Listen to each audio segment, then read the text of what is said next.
আমাকে জাকবের সঙ্গে দিয়ে দাও। আমার বিয়ে? হ্যাঁ। ও জাকবের সঙ্গে? সে কি বলছেন বাবা? চলো।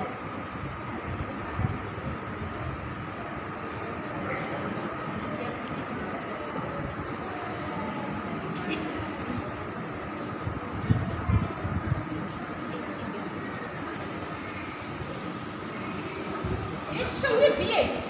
বাবা দেখতে এইরকম, এর সঙ্গে বিয়ে ঠিক করেছে আমার। একে তোমাকে বিয়ে করে হবে। ঠিক আছে, আসো। এই জল খান। না আমি খাবো না, তুমি খাও, তুমি খাও। এখন আমি রান্না করবো? না, খাবারের ব্যবস্থা তুমি রান্না করো, তুমি খাও, আমি খাবো না। আপনি খান না, আমি রান্না কিছু ব্যবস্থা করবো। আমি তো বলছি আমি খাবো না, আমার ভালো লাগছে না, তুমি খাও। ঠিক আছে। লিয়ার সাথে যাদবের বিয়ে হলেও লিয়া স্বামী সুখ থেকে বঞ্চিত ছিলেন, কারণ লিয়া সুন্দর ছিলেন না। তাই যাদব ঠিক করে সে লিয়ার বোন রাহেলকে দ্বিতীয়বার বিবাহ করবে। আচ্ছা, রাহেল তো দেখতে সুন্দর, রাহেলকে বিয়ে করলে আমার খুব ভালো লাগবে, তাই আমি রাহেলকেই বিয়ে করি।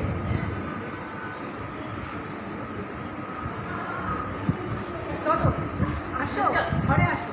লিয়া সত্য ঈশ্বরের অস্তিত্ব বিষয়ে জানতে পেরেছিল।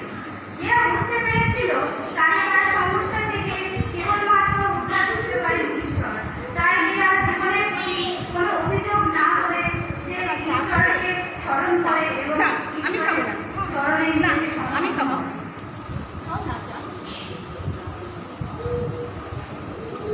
জল খেয়ে দাও।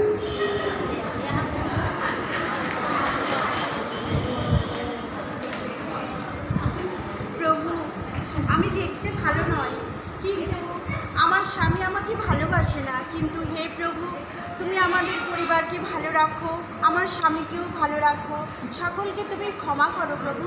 আমাদের